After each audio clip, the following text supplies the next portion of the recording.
Hi dear students, welcome back to Bagdev tutor.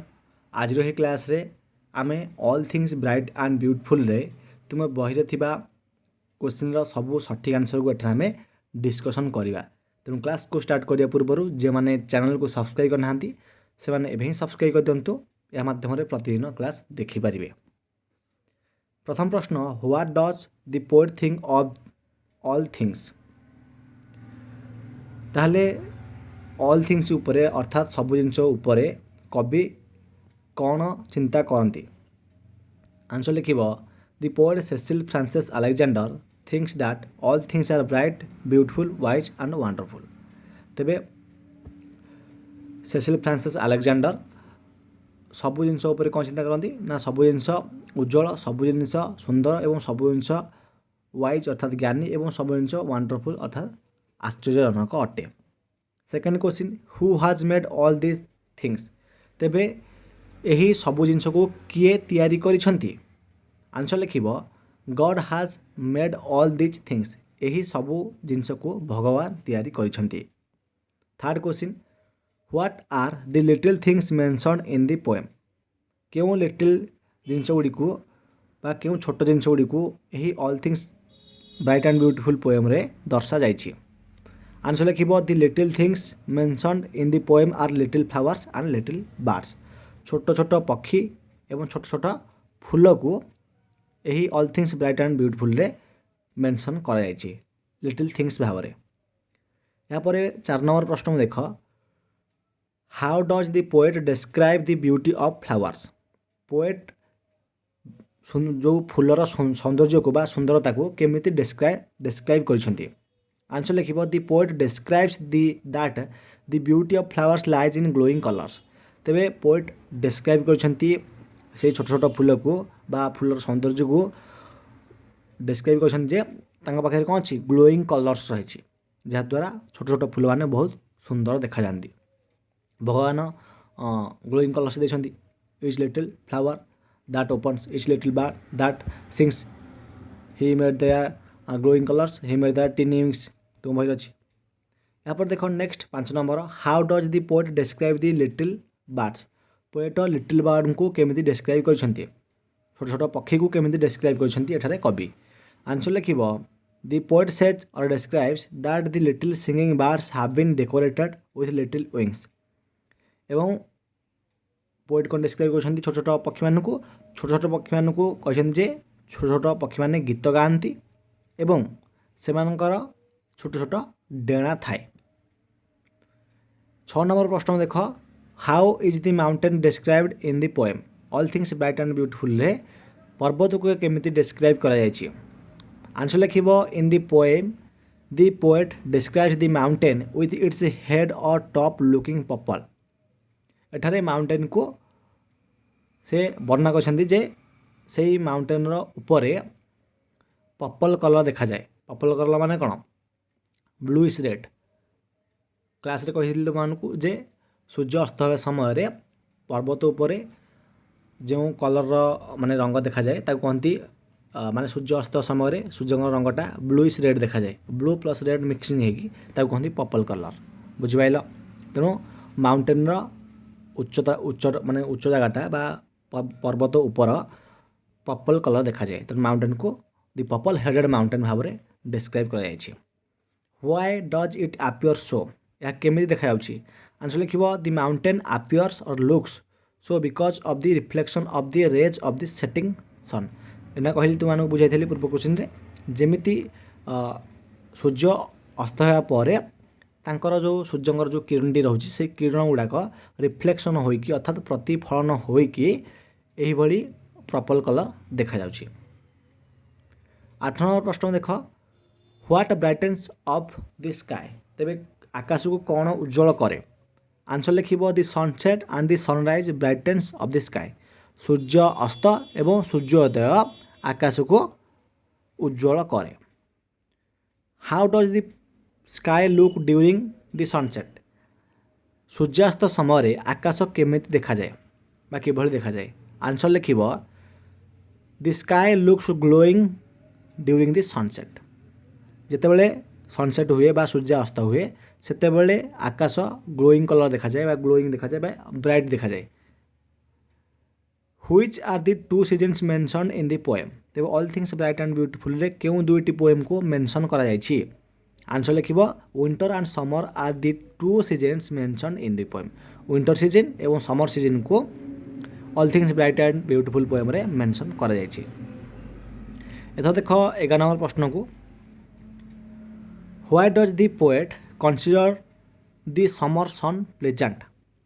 ताहले कवि एठारे जो समर सन को अर्थात ग्रीष्म ऋतुर सूर्य को कहीं खुशी भाव में माने सेटा खुशी बोली कहीं से एठारे कनसीडर कर अथवा चिंता कर लिख दि पोएट कनसीडर्स और थिंग्स भी लिखिपर the summer sun pleasant because it is mild and warm कौन लिखिपर कारण यह मिल्ड अर्थात सॉफ्ट तार सिनोनिम हो सॉफ्ट माने नरम एवं वार्म माने आरामदायक होता है कहीं कारण देख जितेबाला आमर शीत ऋतु शेष होगापर शीत बसंत बसंत ऋतु आसी था ग्रीष्म ऋतु आसे तेणु मोटामोटी भाव में कह गले जिते शीत ऋतु आम प्रभाव पड़ी शीत ऋतु पर जो ग्रीष्म ऋतु आसो से आमको टे आराम लगे आम शीत दिन थरुवा और तापर जिते ग्रीष्म ऋतु आसवा आम से आमको टे उत्सुम लगे आराम लगे तेणु प्लेजेंट भाव में समर सन को डिस्क्राइब कर all things bright and beautiful poem रे कवि। यापर देख पाने 12 नंबर प्रश्न what do we enjoy in the green wood? आम ग्रीन वुड रे कौन एंजॉय करूँ? ग्रीन वुड अर्थ है जंगल forest. In the green wood we enjoy the tall standing and majestic trees. Majestic अर्थ हो वेरी अट्राक्टिव अथवा आकर्षणीय। आम ग्रीन वुड रे अर्थात फॉरेस्ट बा जंगल रे आम बड़ बड़ डेंगा डेंगा गछ देखू जो गछ गुड़िक बहुत सुंदर देखा जाए। एथर देखिए पिला माने 13 नंबर प्रश्न how are the meadows useful for us? तो मीडोज गुड़िक आम केमिति यूजफुल अटे? मीडोजर अर्थ हो खेल पड़िया field. The meadows are helpful to us for we play there. ताहले आम कहीं मीडोज बा से खेल पड़िया कहीं इम्पोर्टाट अटे बा हेल्पफुल अटे कारण आम सेठारे खेलु। Where do the rushes grow? बहुत इंपोर्टेंट क्वेश्चन।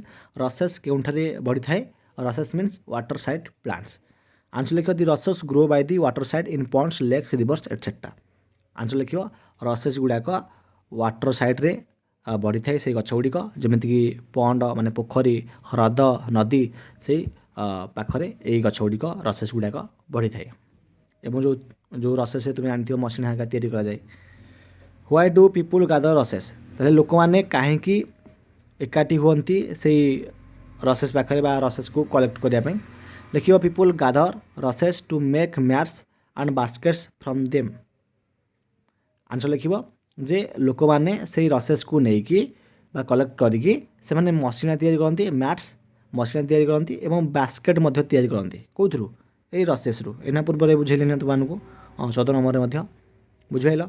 एथ देख 16 number why has God given us eyes? भगवान आमको कहीं आखि देइछन्ते? आंसर लिख God has given us eyes to see the beautiful things created by him. भगवान आमको आखि देइछन्ते कारण तांको सृष्टि को बा तांकर आकर्षणीय सौंदर्यपूर्ण सृष्टि को देखिया पई भगवान आमको आखि देइछन्ते। यहाँ पर देख 17 नंबर प्रश्न what should our lips tell? आम ओठ कौन कहे? आंसर लिख our lips should tell the greatness of God the almighty. आम ओठ सदा कहे जे भगवान केते महान अटंती भगवान सर्वशक्तिमान अटंती एक कथा सदा आम ओठ कहे कहीं प्रकृतिर प्रशंसा करने अर्थात भगवान सृष्टिर प्रशंसा करने God has given us lips भगवान आमको ओठ देइछन्ति। How does the poet describe God? कवि भगवान को किपरि भाव में डिस्क्राइब करछन्ति? आंसर लिख दि poet describes God All Might. Poet एठारे अर्थात कवि एठारे भगवान को सर्वशक्तिमान भाव डिस्क्राइब करछन्ति बा सर्वशक्तिमान ऑलमाइट अर्थ है सर्वशक्तिमान बुझिपाइल। तेणु सब जाक बुझा 1 नंबर ठार 18 नंबर जाए। एथर देख तुम लेट्स आप्रिशिएट रे मध्य किछि देइथिला तुमर प्रश्न यहाँ आम आलोचना करदे। तुम लेट्स आप्रिशिएट रे प्रथम देख the poet describes many things in the poem. माने कवि बहुत जिनस ये पोएम डिस्क्राइब करछंती तेणु make a list of things described in the poem एवं जो जो जिनस गुडी को डिस्क्राइब करछंती सेही जिनस गुडी कर गोटे लिस्ट बनाओ देख list of the things described in the poem लिखिबो बा flowers birds mountain river sunset sunrise sky cold wind pleasant summer sun ripe fruit garden tall trees greenwood meadow rushes eyes lips इत्यादि को एठारे poet describe करछंती all things bright and beautiful poem रे तेणु एथर देख 1 नंबर प्रश्न which of the things are bright and which of the things are small केउं जिनस गुडी को उज्जवल अटे एवं केउं जिनस गुडी को स्मॉल अटे लिखिबो of the above mentioned things the bright ones are little flowers tiny wings glowing sunset sunrise the sky and pleasant summer sun the things that are small are flowers and birds and wings तेबे all things bright and beautiful रे जो लेखक sorry कवि वर्णना करथिले जो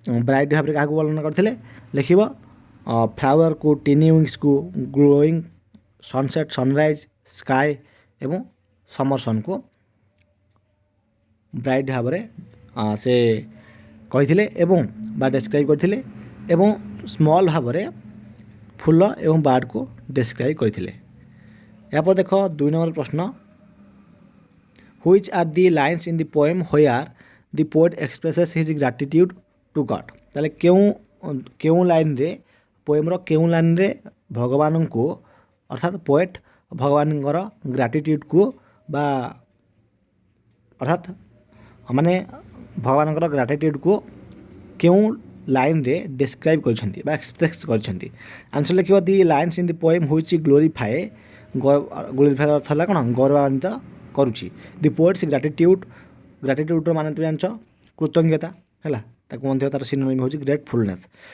to God or he gave us eyes to see them and lips that we might tell how great is God almighty ए तीनटी लाइन देख पाथुआ he gave us eyes to see them and lips that we might tell and how great is God almighty एतिक एबा ए तीनटी line एठारे भगवान को सृष्टि माने भगवान को एठारे कृतज्ञता जना जाइछि यहाँ पर देख 3 नंबर प्रश्न is the poem a description और ए प्रेयर ए जो पोएमटी गोटे डिस्क्रिप्शन अटे ना गोटे प्रार्थना अटे आंसर लिखिबो this poem is a prayer which gives a beautiful description of various wonderful things of God answer लिखिबो ए पोएमटा होछि गोटे प्रेयर अर्थ कोन प्रार्थना जहाँ ये प्रार्थना आमको कौन देछि which gives a beautiful description जो पोएमटी की आमको गोटे बहुत सुंदर डिस्क्रिप्शन देछि of various wonderful things of God भगवान विभिन्न प्रकार आश्चर्यजनक जिनस डिस्क्रिप्शन बा सुंदर डिस्क्रिप्शन एठार आमको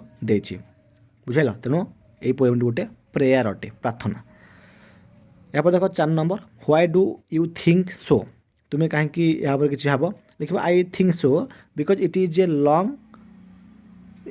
is a song of praise of God in the form of a prayer लिख I think this poem is a prayer कारण it is a song of praise of God in the form of a prayer अर्थात कह माने या कह अर्थ है या ये जो all things bright and beautiful पोएमटी हूँ गोटे प्रेयर यार कारण कौन यार कारण होठारे भगवान को तांको सृष्टि विषय प्रशंसा करा जाइछि गोटे प्रार्थना जरिया प्रार्थना करिकी तांको प्रशंसा करा जाइछि प्रेज अर्थ है कौन प्रशंसा करवा तेणु फाइनाली पिलाने ए क्लास रे all things bright and beautiful poem रे तुम बही थिबा समस्त क्वेश्चन रो सठिक आंसर को आम डिस्कसन करदेले एवं नेक्स्ट क्लास गुड़ी करे आमे all things bright and beautiful रो most important long question answer को डिस्कसन करवा एवं शॉर्ट क्वेश्चन आंसर को मध्य डिस्कसन करवा एवं आउटे क्लास रे मु तुमको डिटेल सबू शॉर्ट क्वेश्चन केମିତି चिन्हट करिवो या मध्य गोटे क्लास माध्यम रे तुम सह आलोचना करदेवी तेणु ये क्लास टी निश्चित भाव में सांग सहित सेयार कर दियो जहाँद्वारा समस्त ये क्लास टी देखिपारे एवं चैनल जब प्रथम थर पर क्लास देखुच तेज निश्चित भाव में एवं चैनल को सब्सक्राइब कर दियो या माध्यम प्रतिदिन क्लास देखिपार जदि भी किसी डाउट रही तेरे मत निश्चित भाव में कमेंट बॉक्स में कमेंट कर जनाओ एवं टेलीग्राम ग्रुप रे जे माने जॉइन होइना से माने एवं जाकि टेलीग्राम ग्रुप रे जॉइन हो जाओ सेठारो नोट्स पीडीएफ इत्यादि पाई परिबे एथि सहित क्लासटी कथा मु एंड करुछि आमे पुणी नेक्स्ट क्लास रे देखा हबा थैंक यू।